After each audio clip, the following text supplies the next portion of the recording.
Gwyneth Paltrow, true or false, she blew her nose into your pocket square while you were officiating her wedding. This is true. Ladies and gentlemen, welcome back to Permission to Shine. It's your host, Andrew Nemani, and I feel very lucky to bring you the best people on earth. People who don't want to be interviewed, though. And I forced them to. It's why it's called Permission to Shine. They're humble people who don't love the spotlight. Well, too bad, because I got the one, the only, Eddie Stern. This guy is a yoga guru. Many would consider him to be the best yoga teacher in the world. People like Gwyneth Paltrow, Madonna, Deepak Chopra, who's a longtime business partner of Eddie Stern's. He's somebody I'm lucky to call a friend, to call a yoga teacher. I've learned a ton from him. So Eddie, thank you for coming on. Thank you for sharing your wisdom about the nervous system with us. Ladies and gentlemen, you are in for a good one. And if you love it, do me a favor. Send it to a friend. Thanks for being here. I love y'all. For the uninitiated, All right. who may not know who you are. Which there are a lot of them. That's a lot. It's not that they're not initiated. They just don't know. There are a lot of people on the planet. There is. That is true. It's funny how thoughtful I'm having to be about this question, because who are you? I'm sure I'm sure you've thought a lot about that. And so, to be honest, I don't even really know how to ask it, because I'm curious.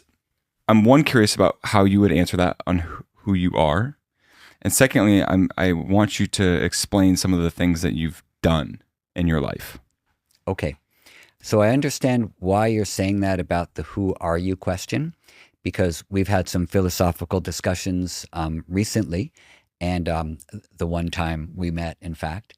And the who am I question is this overarching philosophical question in all spiritual, religious, and contemplative traditions.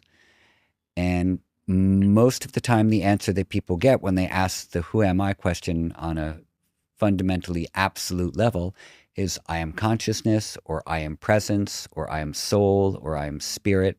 And that's what all of us are. So, but in conversation, when someone says, who are you? Like, they're not asking, who are you on a spirit level? Because your spirit and my spirit are the same thing. We're the same consciousness. We're the same soul. We're the same however it wants to be phrased. So we can't actually ask that question on an absolute level, because the answer is, I'm the same as you. You're the same as me.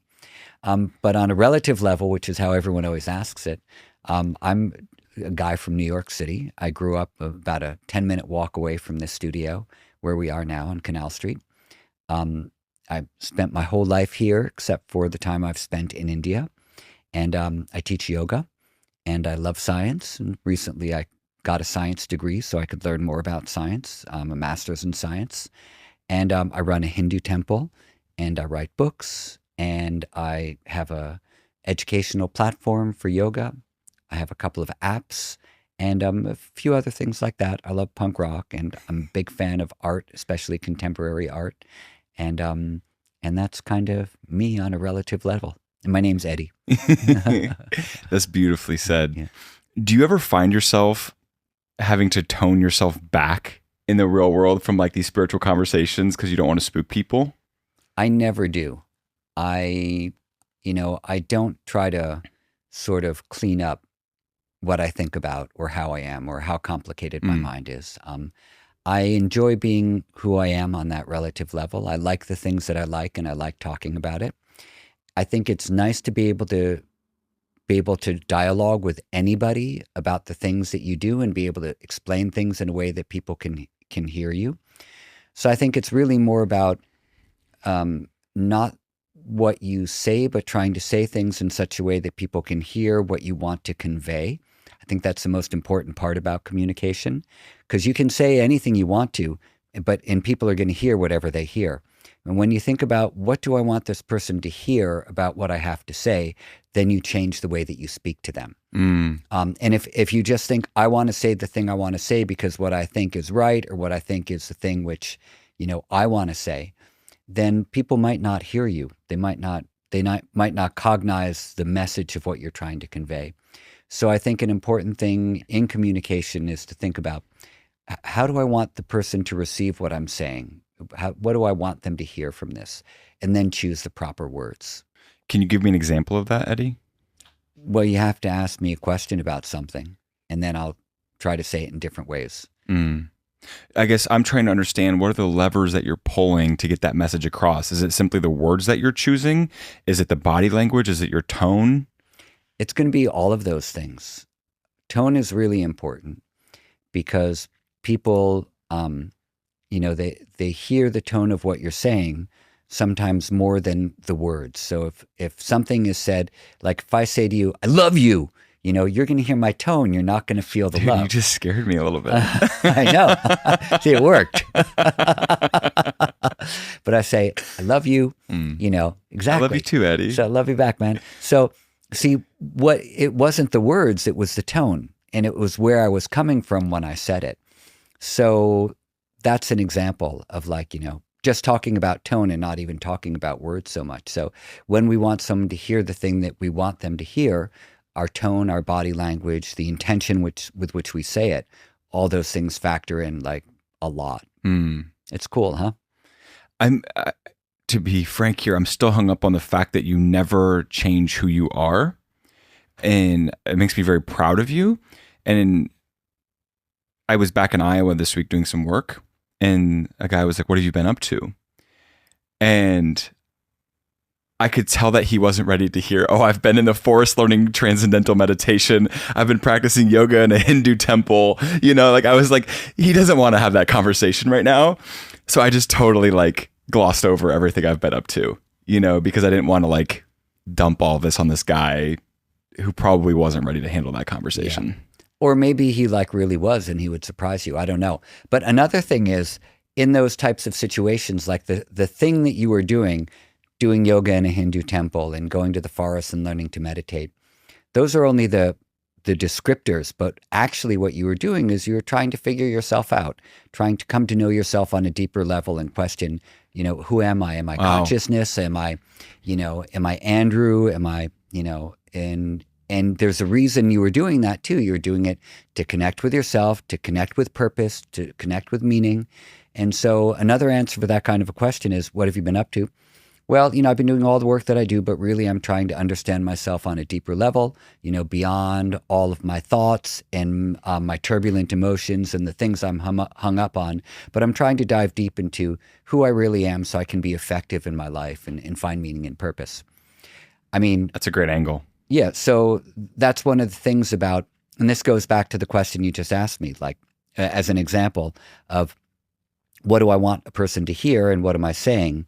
So and if we only describe the topical thing, then yeah, it alienates people.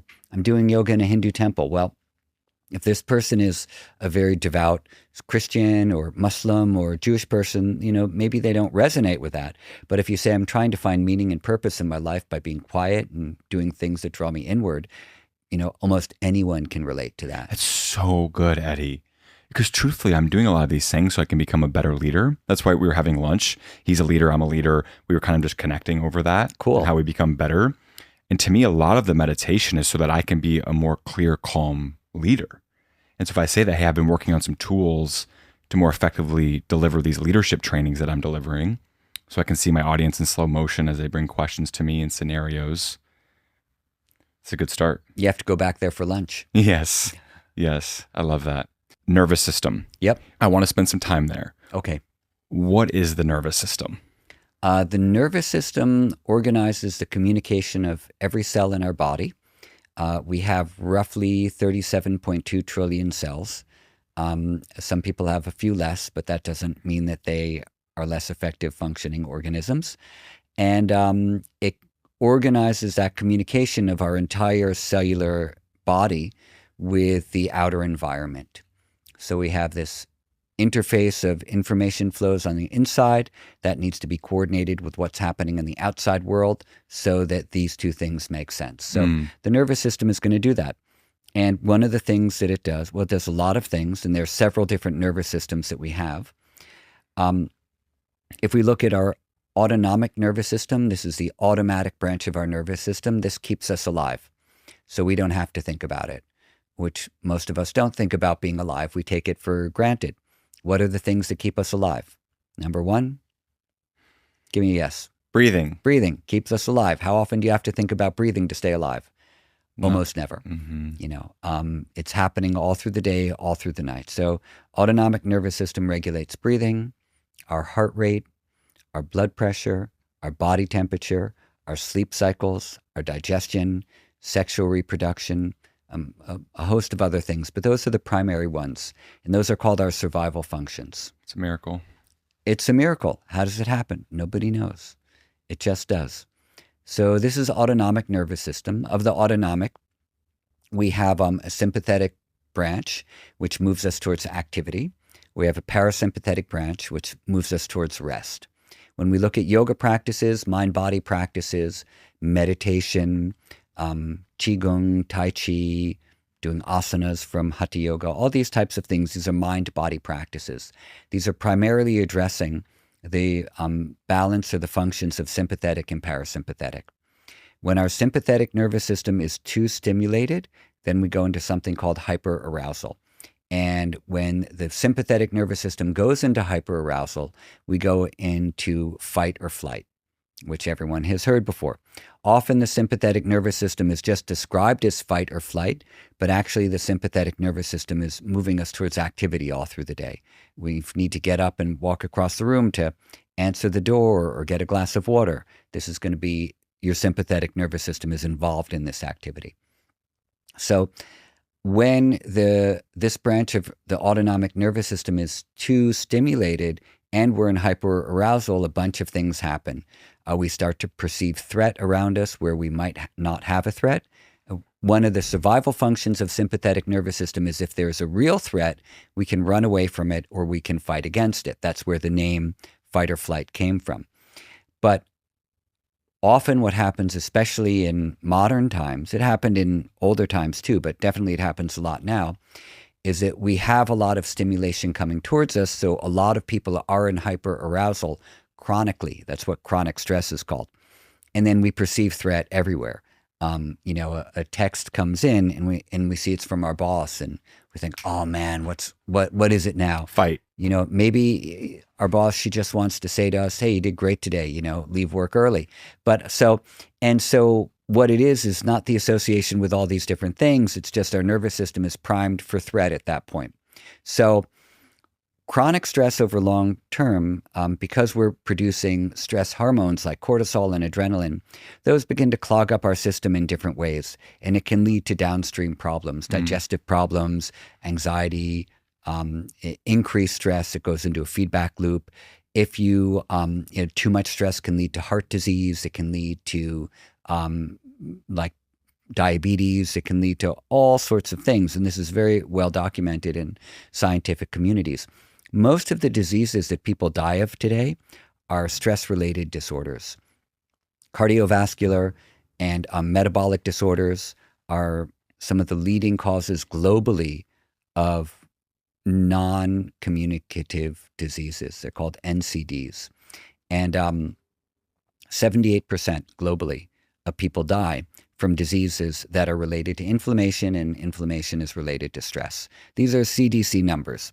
So extremely high numbers of people are dying from things that can either be prevented or reversed or tempered somehow. So, we have a lot of opportunities in the day to get ourselves stressed out about stuff. We're on smartphones all the time. For work, there's 24-hour access, at least in America, to being turned on all the time, having to be present for these things all the time. We have computers, we have phones, we have ads, we have information, we have noise pollution, we have disrupted sleep, we have political divisions, we have all sorts of stuff. We have inequity, we have poverty, there is global famines, there's all sorts of stuff that give us a lot of opportunities to be anxious and to be stressed out. So, and it's going to be a natural response of our nervous system to perceive these things as life-threatening, to release stress hormones, and then our body is primed for thinking that everything around us is a fight. So what we need to do is we need to activate the parasympathetic branch of our nervous system, which is the healing branch of the nervous system. It's called rest and digest. I'll explain why in a moment. But when we go into rest, then the body has a chance to repair itself. It has a chance to restore itself. And that's why this is called like the healing branch of the nervous system.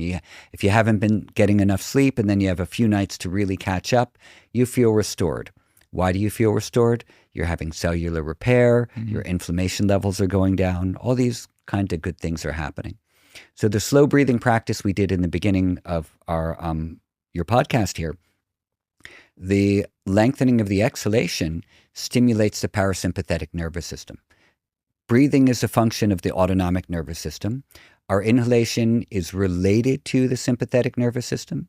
It's not fully controlled by it, but it's related to it. And the exhalation is strongly related with the parasympathetic nervous system. So when you lengthen your exhalation, it's like you're pressing on a brake. It's like on the brake of the parasympathetic nervous system, and everything slows down. And that's what the exhalation does on a physiological level. Our sympathetic nervous system is an accelerator. Parasympathetic is the braking mechanism. And when we are stressed out, we don't have a braking problem. We have an acceleration problem. We're forgetting to put the brake on, and we're just pushing down the pedal, go. And that's how so many people go through lives. And so now with slow breathing, with mind-body practices, with exercise, all these things, we're learning how to press on the brake again. And that's basically, what I try to do with yoga practices as well. So beautifully said. And that's just one of our nervous systems. We'll talk about the others later, so we can keep cycling back to it. Great. For our listener, how do they know whether they're in the sympathetic or parasympathetic? Well, that's a really good question, because often when you're stressed out, you don't quite realize it. And you need to begin to develop a sensitivity to how you're feeling. So one of the things is, if you want to check if you're stressed out, just take a moment and ask yourself how you feel. How do you feel inside you? How does your body feel? If you're not too sure how your body feels, then you can ask yourself, are my palms sweaty? Do I feel tension in my muscles? Do I feel like I'm a little overheated? Does my brain feel like it's in a knot? You can ask yourself these questions, and your body will start to tell you how it feels. And then you take that as feedback and you say, okay, this is how I'm feeling. And I'm just going to sit with this feeling for a moment, not try to push it away or ignore it. But when you feel that, okay, like I'm a little overheated, I feel like my brain is in a knot, I feel my muscles are tense, then first you acknowledge it, and then you do something simple. Like you take a pause and you do some slow breathing. You inhale for 4, you exhale for 6, and do that for 2 or 3 minutes. And just do that. And what that does is it begins to give you control over the parts of your brain that are sending out stress signals. And it's gonna engage your the life functions, the survival functions in your brainstem, because now you're choosing to breathe slowly. And so you're overriding signals from the limbic system and the fear centers that are sending signals to the brainstem to say, you're in danger. And when that happens, the brainstem is going to send out signals to quicken your heartbeat, to quicken your respiration, to increase your body temperature, to move your blood away from the intestines and towards the limbs of your body to get you ready to fight or flee. And it's going to stiffen your muscles a little to get you ready for action. That's where the tension comes from.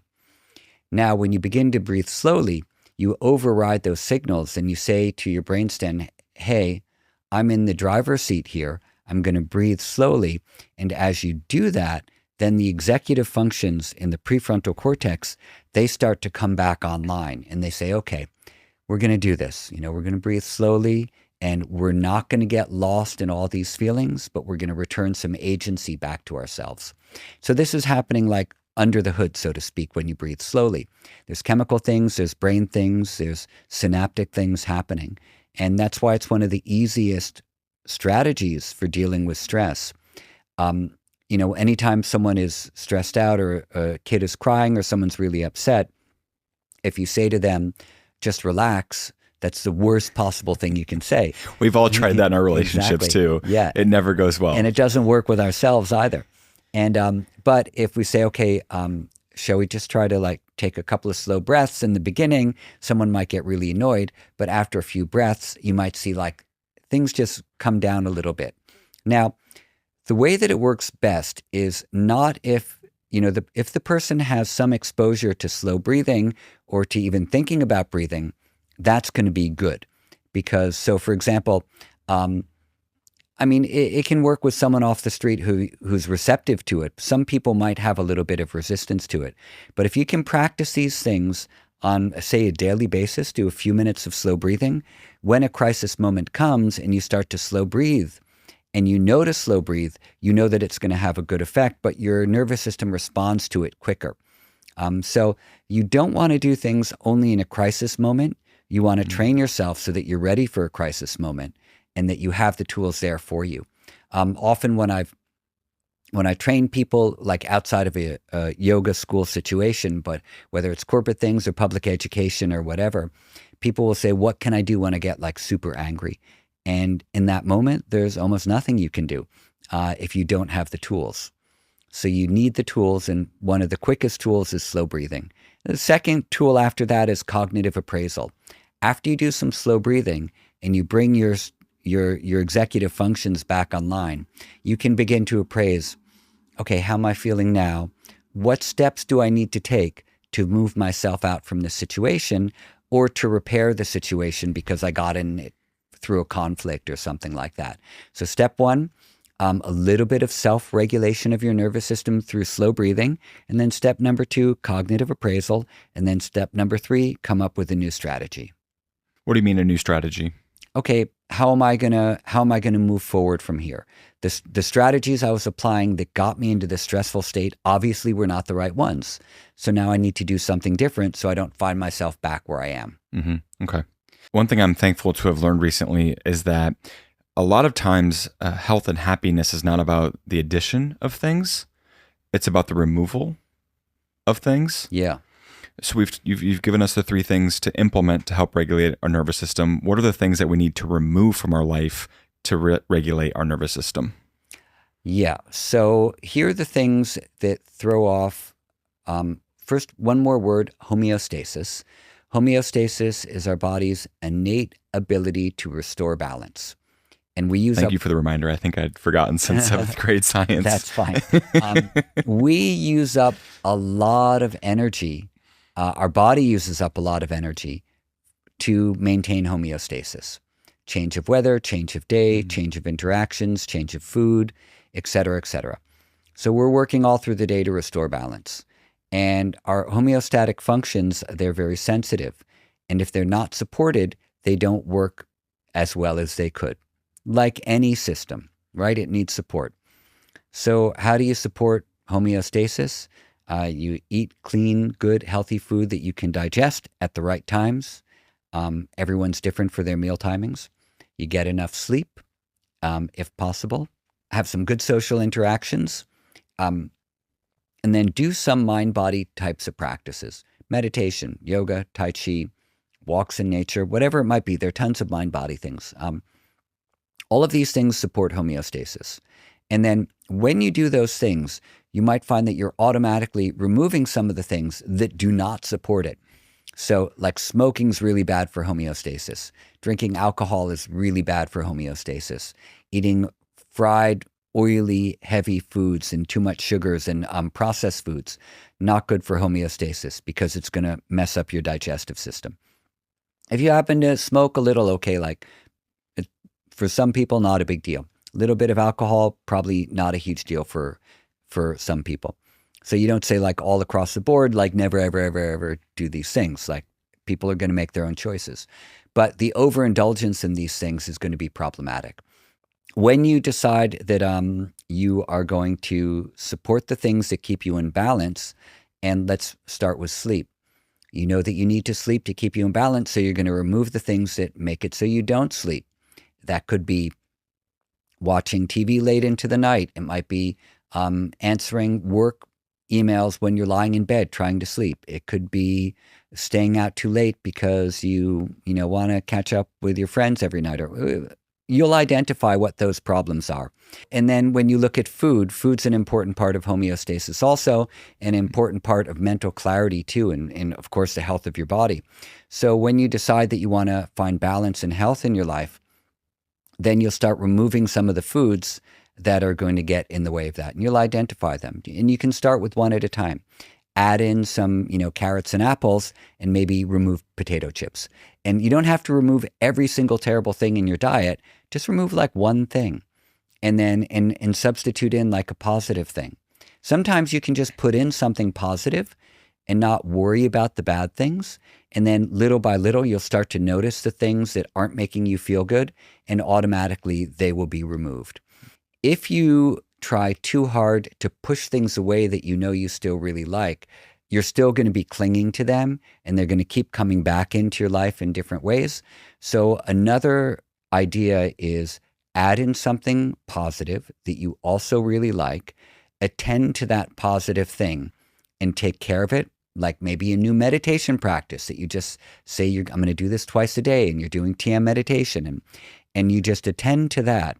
And what that does is that automatically brings a new pattern into your brain, into your life, into your emotions, into your nervous system. And the things that are getting away of you being in that new positive pattern that you love so much, automatically, they're not so interesting to you anymore. And you don't have to try to move them out from you. They naturally fall away. You are a master at this, Eddie. I notice this with you because I'm such a kind of like squeeze and control person. I'm learning to try to have a calmer grasp of things. And you helped me realize this the other week when we met, and you said, hey, you invited me to 8:30 a.m. yoga on Sunday. And I said, well, I might be out kind of late, or I said, this will make sure that I behave Saturday night. And you said, who cares? Roll in from the club to yoga. I don't care. And in my head, it's like, hey, if I have 8:30 a.m. yoga, I'm not doing anything Saturday night. But you gave me this freedom of choice. You didn't say, yeah, Andrew, don't go do anything Saturday night because you need to be in my class. You gave me freedom. And because of that, for some reason, it unlocked something in my head where it's like, it just felt a lot more natural. It didn't feel so forced. Cool. Kudos to you for influencing that in the How world. was the club? It's great, man. So good. Okay, daily routine. Please. I get up usually at 3:45 a.m. Dude, that's the earliest I think I've ever heard. Sometimes I get up at 3:30. And on days when my work starts a little later, then I'll sleep in until 4:30, usually not past 5. I get up, brush my teeth. I make myself a cup of chaga coffee or the mushroom coffee, and have a glass of water and drink the coffee and start reading. I'll also, while I'm having coffee, I'll see if there's any text or WhatsApp that I need to answer immediately. If I don't, great, put my phone away. I read some spiritual books for a little while. And then after that, I will finish my coffee. Then I have my morning meditations and mantras that I do. And then after that, I go down to the gym. And the meditation and mantra part is usually like 30 to 40 minutes or something like that. If I have a little less time, then it's 20, 25 minutes. I go down to the gym in my building. And in the gym, I do a combination of like cardio stuff. I do fast walking combined with sprinting on the treadmill. I alternate that with going on a bike, but like resistance bike riding for 25 minutes. I like doing push-ups and squats for like almost kind of like my warm-up.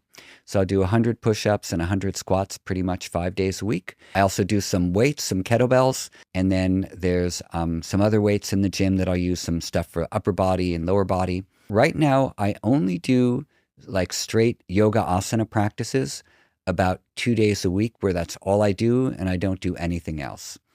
Because for me, my main yoga is meditation and mantra, and the worship I do in our temple. What time are you going to bed? Oh, right. I only got through the morning time. And then It's like 8 a.m., but we've been up for 5 hours. Yeah, not even.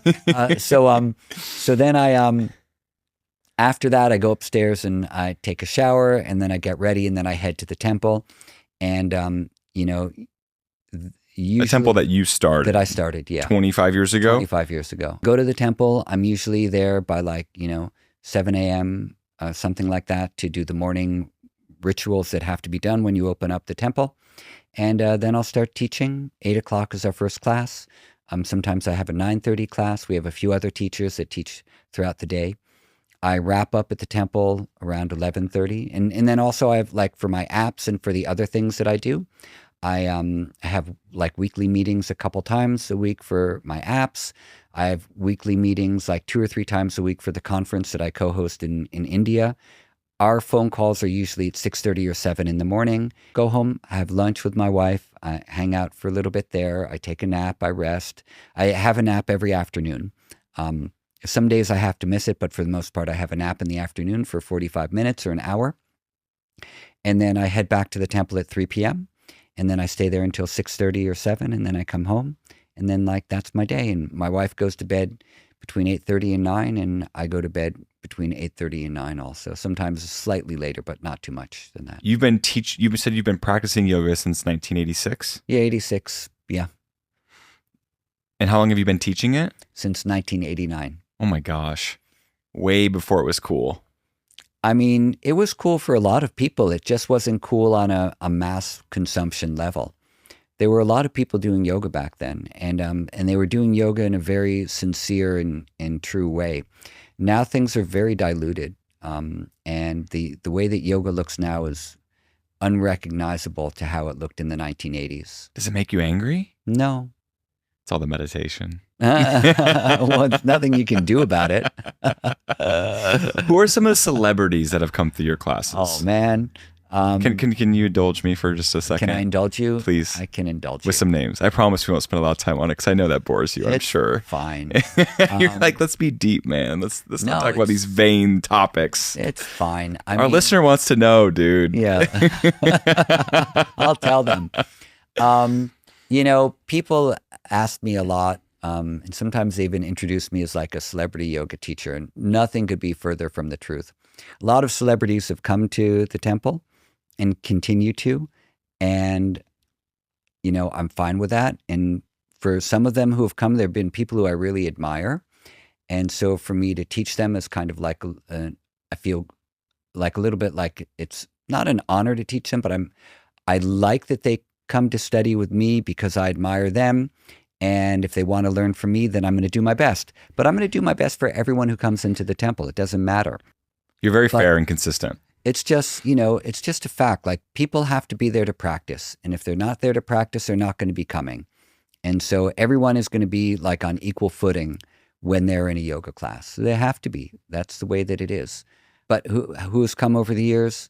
Like our first really big celebrity to come was Madonna. And she practiced with me for, I think, 14 or 15 years and would come down to the temple to do her yoga. Does she just walk in casually? Like, hey, just sign up for class? Yeah, she walks in casually. And no bodyguard, no heads up? No, no bodyguard, no heads up. She would have one person with her, but once she knows the place and everything, she'll come up on her own and she's fine. Gwyneth Paltrow. And then when Gwyneth was dating Chris Martin, then she started bringing him to class as well. I bet he's a good yogi. He's an extremely good human being. He seems like it. He just kind of oozes that. He's a really good human being.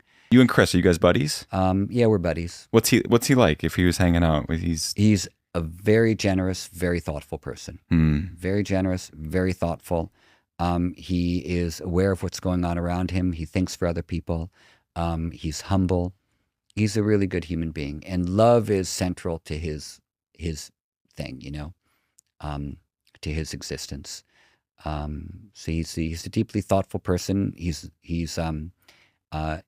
emotionally expressive, and he puts himself out there. He gives a lot.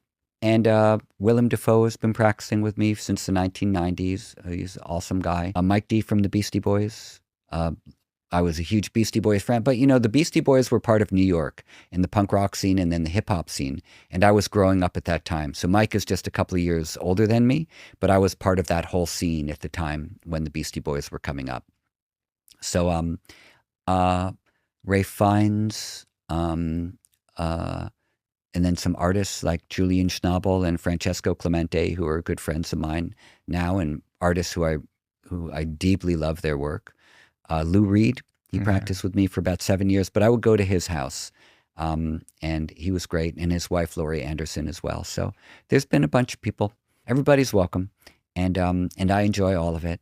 And I also want to mention my friend Brian Chase, who's the drummer for the Yeah Yeah Yeahs. I love the Yeah Yeah Yeahs. They're such an amazing band, an amazing live band, and they're one of my desert island Oh, bands for sure. love. So Brian, What a great show, Brian Desert Island also, Disc. yeah, totally great show. That's so good. Yeah. Legendary. It's been going on for, Oh yeah, I don't know, 50 plus years. totally, At least. totally.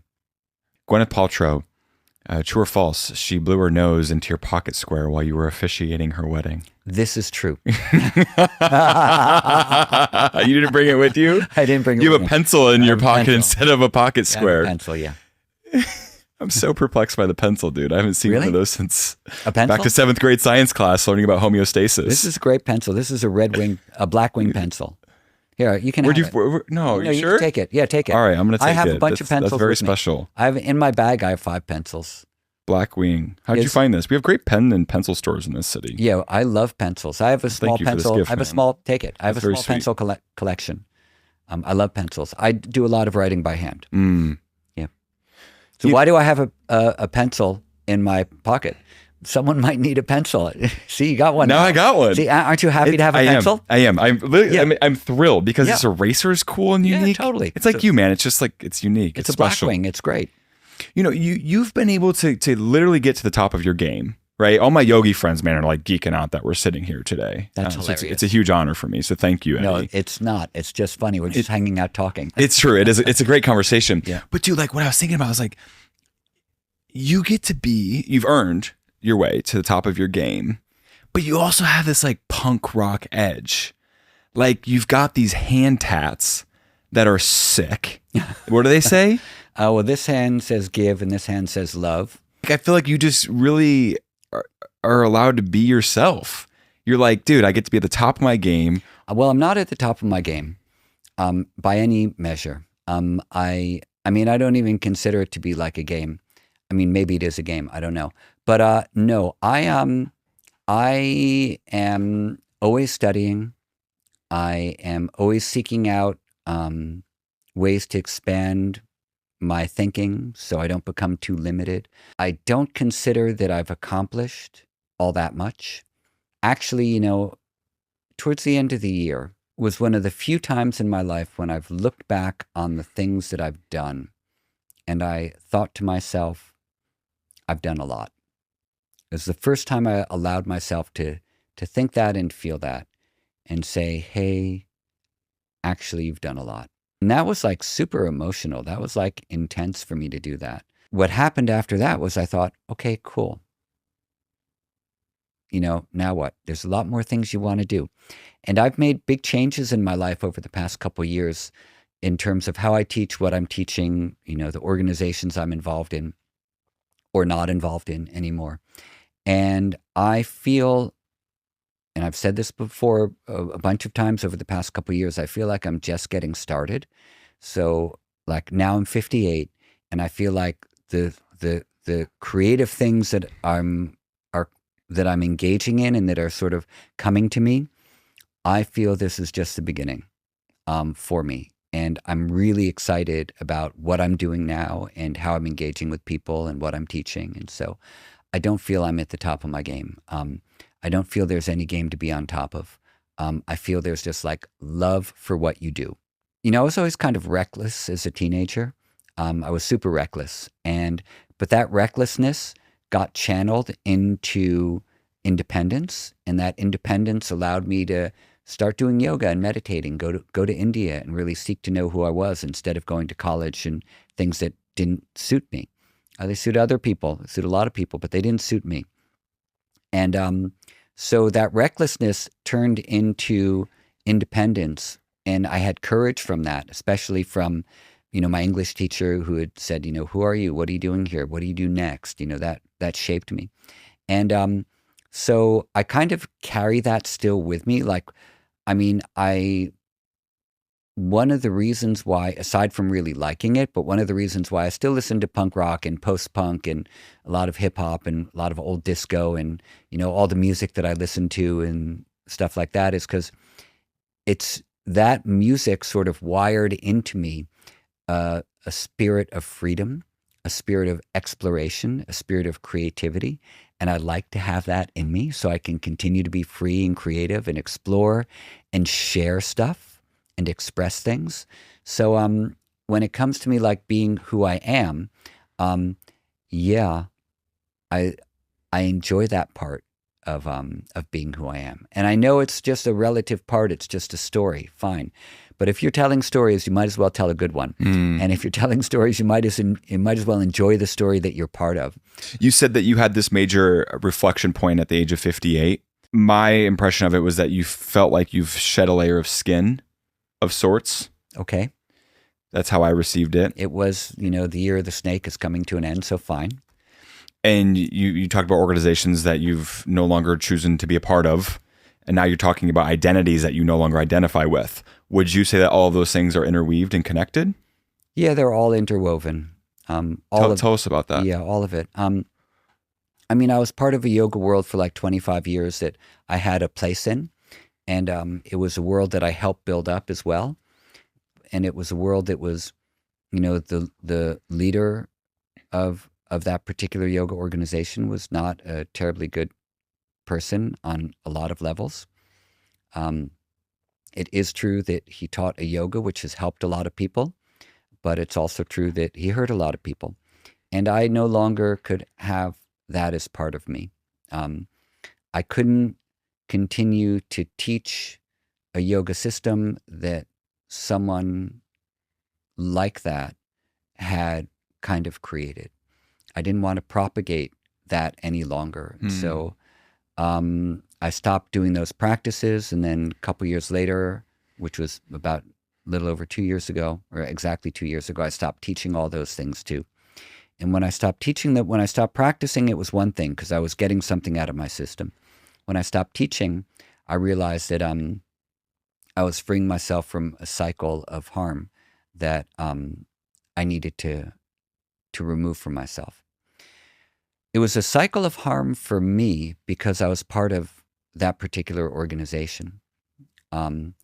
It's not a cycle of harm for everyone because not everyone was part of that organization. Maybe they just learned some of these practices peripherally and they like them and it brings them joy. Excellent. Let them do those things. But for me, I had to be very, very clean about all of it and very honest about it with myself in the world too.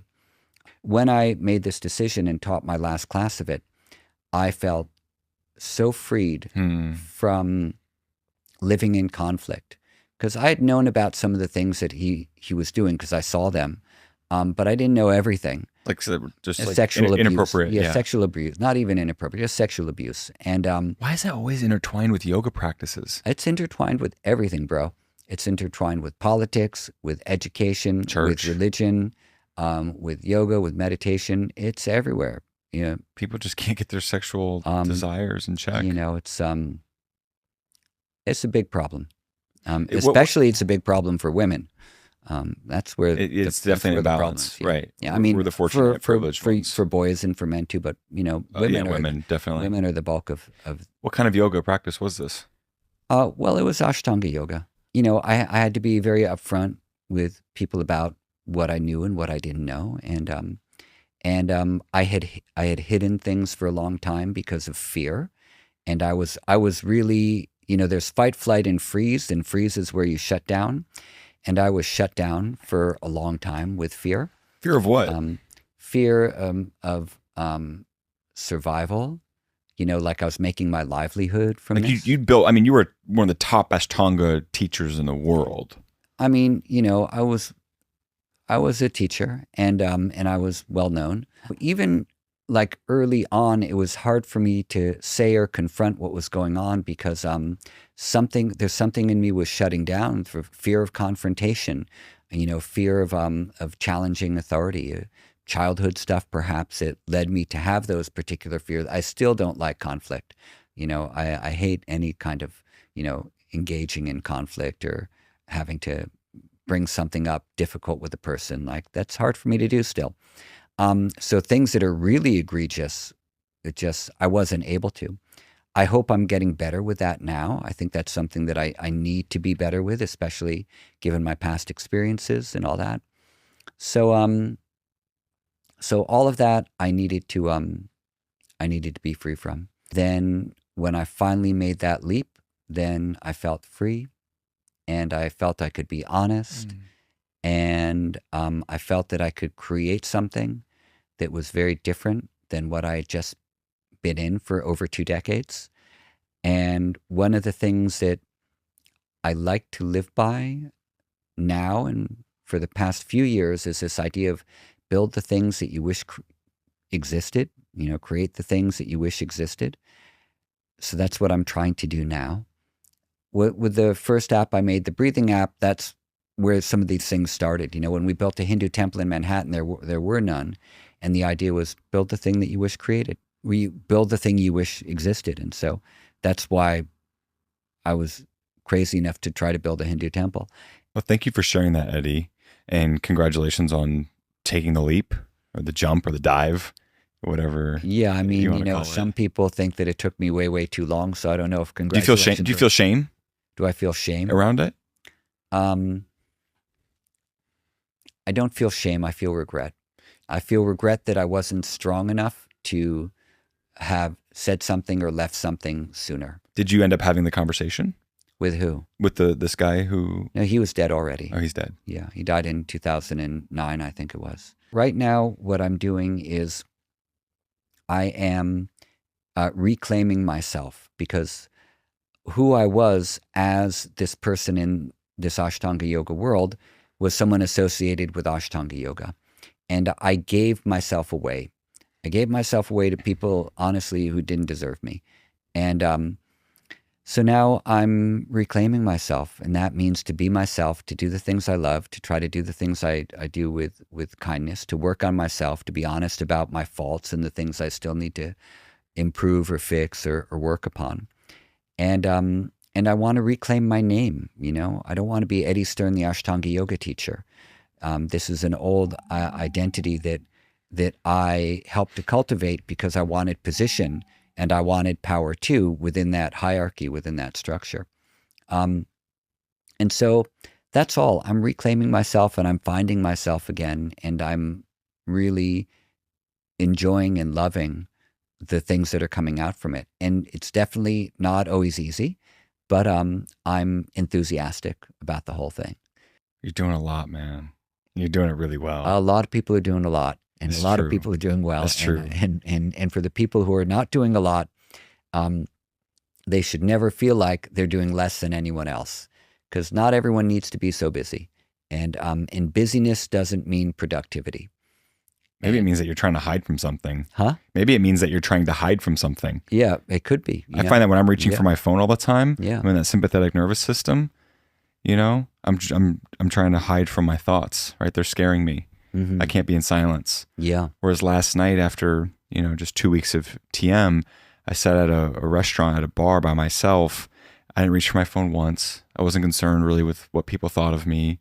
Old me would have been like, oh, you need to look cool, act cool, like you're sitting here by yourself on a Friday night. A bunch of cute girls around. I just sat there, dude. Took up my space, ate my smash burger, felt really good, walked my ass home, and went to bed early. Right on. You said you were a rebellious kid. I was. That's true. Yeah, I was not healthy during Drugs? those days. Yeah, drugs. Mainly mushrooms and LSD and ecstasy and a bit of cocaine. I wasn't a pot smoker. Kind of between, 15 and 19? Yeah, I started when I was 14 with whippets and, or I guess it was nitrous oxide. You were And, going for it, man. You were wasn't- searching for something. I mean, I was exposed to it. It was around me. And so, which doesn't make it good, but it was around me and available, and I was lost, even when I was young. And that was, a way to feel momentarily not lost. And then the pursuit of the good things like yoga and India and meditation, are those the things that you attribute to the removal of those?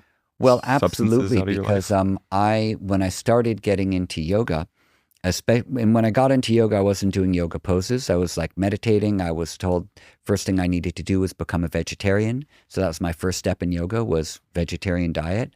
And then after was meditation, and then some chanting, and much later came asanas, or the yoga postures. But what I started seeing from the books I was reading was that I could attain to these states of realization of things that I was seeing when I was on mushrooms or LSD. And I was like, oh, these are what they're talking about in the yoga texts.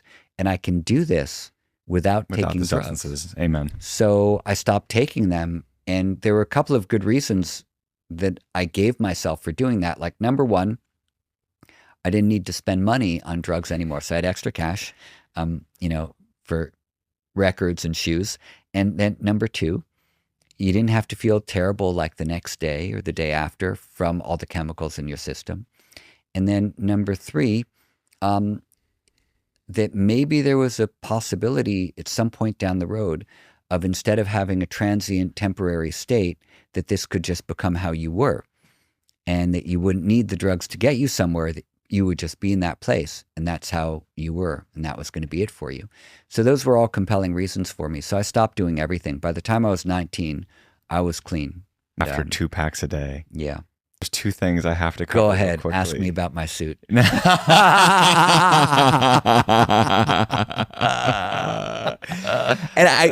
I want the story about the jacket from your dad.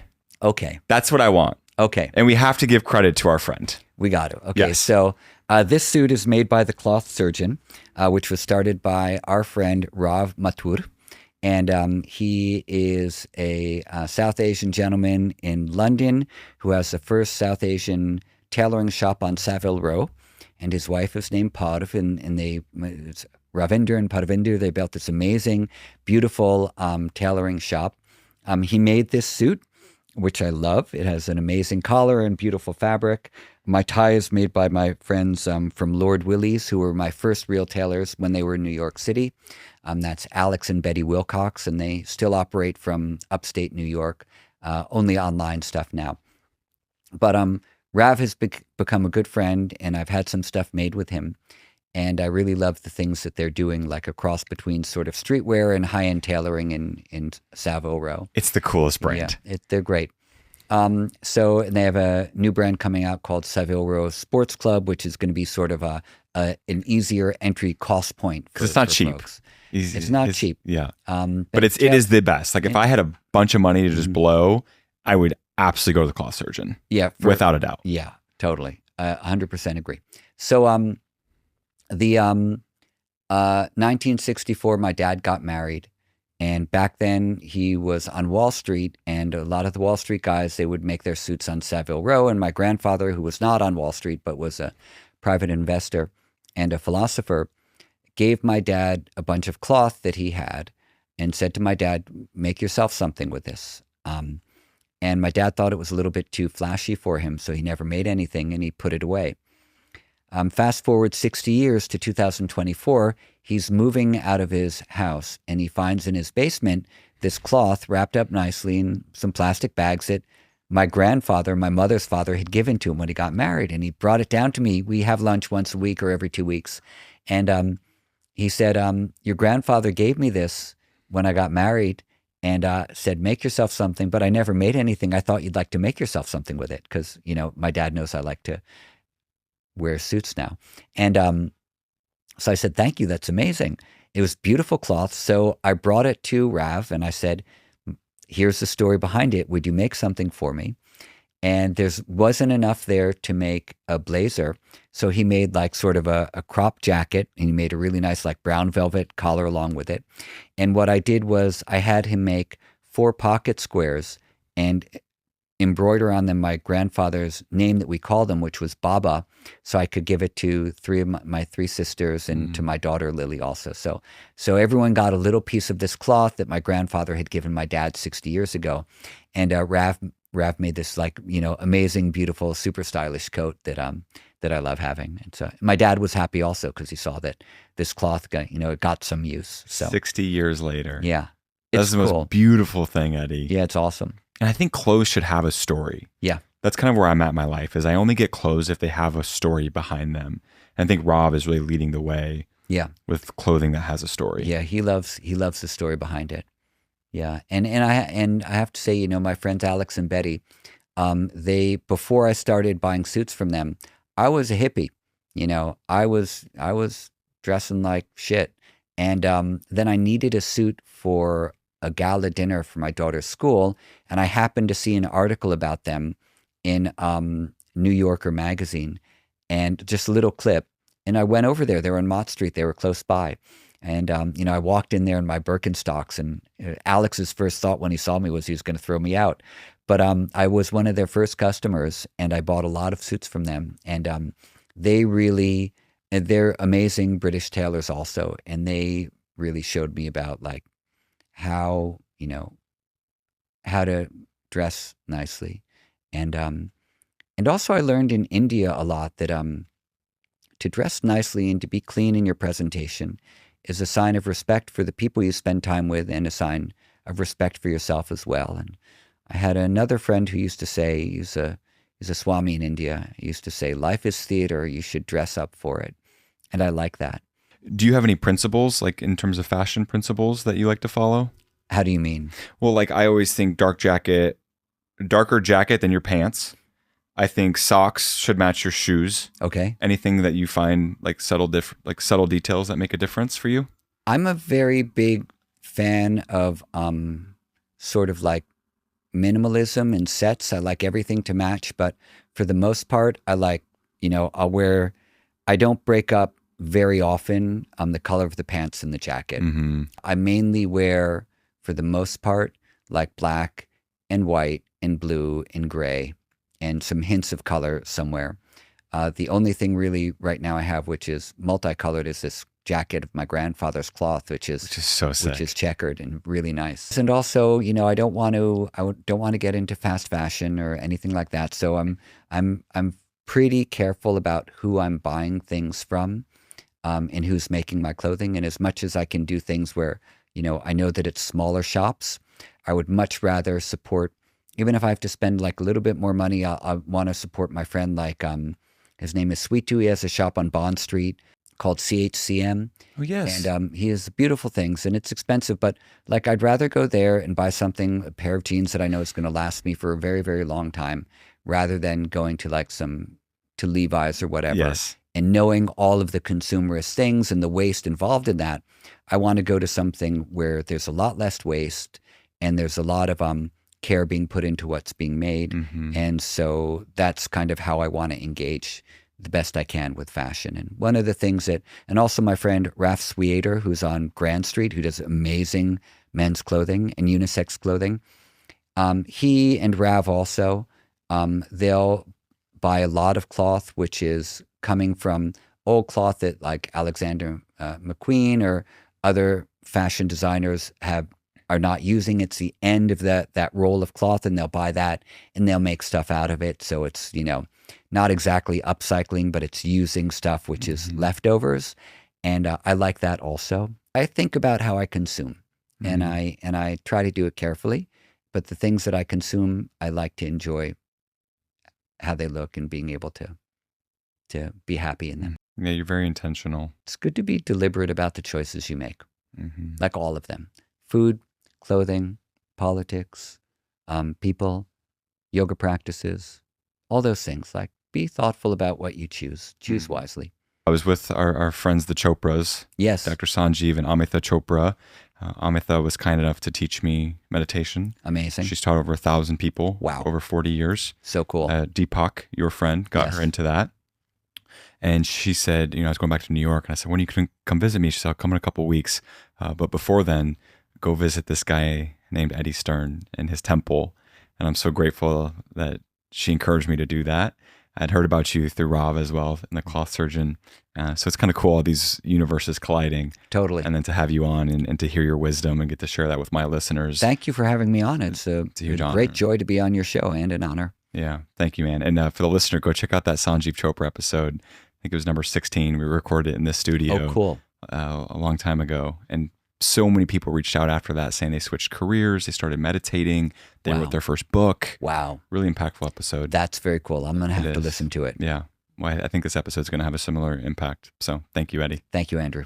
That's it. Thank you so much for tuning in to Permission to Shine, the podcast dedicated to sharing the most humble, inspiring stories that I know you will love. Again, this is Andrew Nemani. I appreciate you tuning in. As always, please reach out, please follow on Instagram, on YouTube, on LinkedIn, Spotify, Apple. Leave us your thoughts. Let us know who you want as a future guest or what's your takeaways from this conversation. We'll talk to you soon. Have a great, great week.